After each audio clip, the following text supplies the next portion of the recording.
Hey, welcome back. Today is April 6th, Tuesday, and this is my second post today. And on this post, I'll be telling you about the overall crypto markets, which includes Bitcoin dominance and Bitcoin price action, and see how they could potentially affect the overall altcoin markets. Before diving into Cosmos token, ATOMUSD, and see what has gone on in here. I'll be telling you about the bullish and bearish case scenarios for today, as well as the short-term price prediction on this market, according to what I'm seeing on the charts. Before I begin today, if you guys are enjoying this content, make sure to subscribe to this channel and like this video, as I'll be keeping updated on the latest crypto setups on my watch list, regardless if it's a good day or a bad day. If you want to support me and don't already have a Webull brokerage account, you guys can use my referral link down below. They're still giving away 2 free stocks as of today upon a successful sign-up and a qualifying deposit of $100, and I will also receive a referral bonus if you guys sign up under me. Please also read my full disclaimer below. I am not a financial advisor, and this is not financial advice.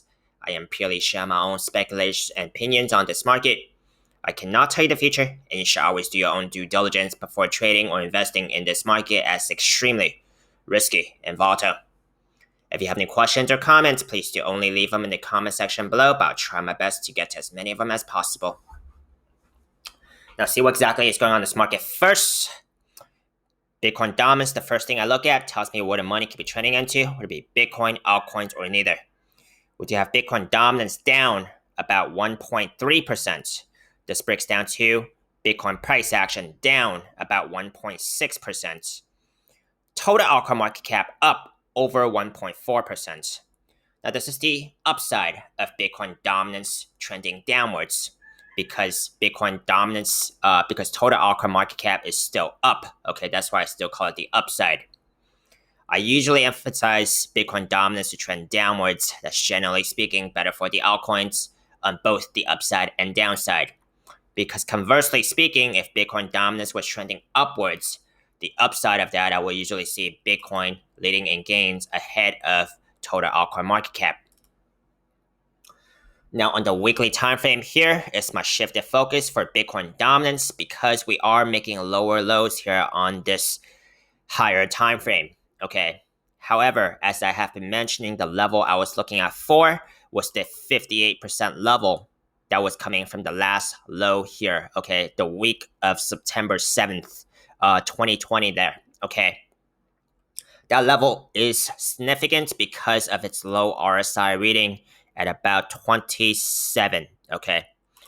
And now we're trying to negate bullish divergence by making both a lower low on the price action chart and a lower low on the RSI. We are currently at about 32 right now, so still some way to go to actually negate bullish divergence. Bullish divergence, more often than not, could still signal a bounce. If Bitcoin dominance changes course and goes back up from here, not as ideal for the altcoins. However, if Bitcoin dominance continues downwards, preferably even breaking this bottom trend line here of a falling wedge pattern, that's more ideal for the altcoins. Now, if Bitcoin dominance here, this falling wedge pattern, if it actually does play out to the upside, which is generally a bullish pattern, not as ideal. And every time we have seen a falling wedge pattern from the past, only 2 examples here, but still, okay, it did break to the upside, okay. If it breaks to the upside, the best case scenario would be that if Bitcoin price action will continue going up, or at least not crash, okay. The worst case scenario, if Bitcoin dominance changes course and goes back upwards, would be that if Bitcoin crashes or pulls back, then altcoins are going to feel that bearish effect more. Let's go over to Bitcoin. Weekly time frame here. We have been having bearish divergence for quite some time. 2 consecutive higher highs, 2 consecutive lower highs on the RSI. Still classic bearish divergence.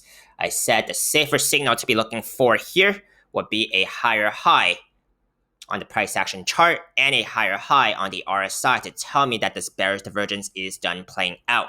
Okay, the last RSI reading to beat is about 75 here, a little over 75 to beat here. Monthly time frame, we have been having bearish divergence for quite some time, has still yet to yield a red candle until now, but right now it's still very early into the month to talk about it. Not something I'll lose track of, because do look at every time we did have Bitcoin in a very overbought territory here on the monthly time frame. Check out what happens. Daily time frame here, very quick recap. Key resistance, 60K. Key support, daily 21 MA, which has been holding up the price action for quite some time, which is the blue line here. If that does not hold, daily 50 MA and seeing if that holds, which is the white line. Okay. Let's go over to Cosmos.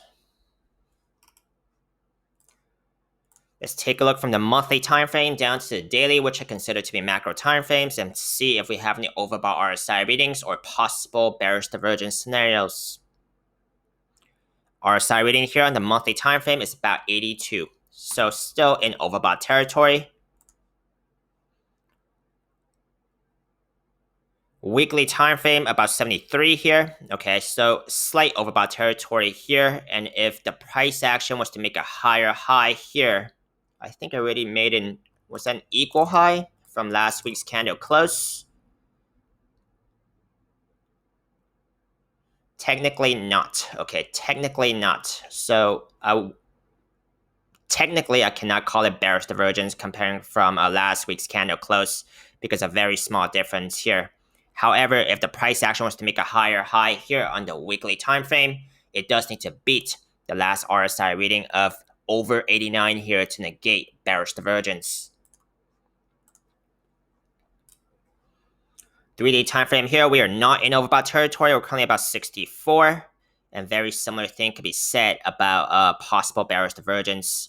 And the RSI reading from the last high here is about 85. Daily time frame, we are also not in overbought territory at all. We're about 60. And this is the last RSI reading to beat 80, a little over 83 to negate bearish divergence. Now let's take a look into what I could be dealing with here, or if anything has changed since my last post.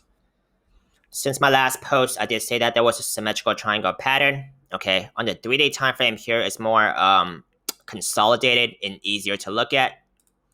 Now, symmetrical triangle patterns, according to Thomas Bukowski and his website, thepatternSite.com, it is a 60% chance of it breaking to the upside. If it breaks to the upside by the absolute apex of this symmetrical triangle pattern, which still has some more way to go, okay, then I will have a measured target. As far as I can read it here, it's a little under 30 cents, but let's take a more exact calculation here. Top of the pattern is about $27. Let's just say for even and easier math here. Bottom of the pattern is $15, about there. So difference of $12, and then adding it back on top of, let's just say $19, round it down, okay? 19 plus 12 would be about $31 measured targets. Now, measured targets are theoretical approximate targets only, may actually be different in real life price action, more or less.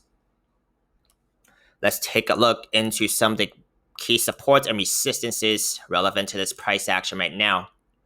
Key resistance out of this pattern, I would expect some from this group of wicks right here, from about $24 to about $25, some resistance there. I could expect resistance from this one wick right here at about slightly under $27, okay? Possibly at $30 as well, as that would be psychological resistance, where I do expect traders to take profits at these whole numbers. Key support, at least below this pattern, okay? Let's talk about it also within the pattern as well. That's right underneath the price action, okay? $20 fit level area, that's within the pattern. The 3-day 21 MA, not lagging too much behind, okay? The daily moving averages, at least the 21 and the 50, are within the pattern at about the $20 area as well. If those do not hold, I'll be looking at about the $16.50 fit level area. That would be the next level of support and seeing if that holds. Let's take a look to the bullish and bearish case scenarios. Bullish case scenario, price action breaks above the pattern, go towards its measured target, minding some of the resistance levels I have just pointed out, as those could be points of rejection. Bearish case scenario, price action breaks below this, breaks to the downside of this pattern here. It looks like the next level of key support I'll be looking at would be the $16.50 fit level area and seeing if that holds. If that does not hold, I potentially could be looking at about the 13.5 cents fit level area and seeing if that holds. Now, these are my bullish and bearish case scenarios for today. Let me know if you found it helpful. Give me a thumbs up if you did. Let me know your agreements, disagreements, feedback. I love to hear them. Hope you manage your risk carefully, and if you'd like to see any more of my most recently uploaded videos on YouTube, you guys can check out my links up here on YouTube. See you next time.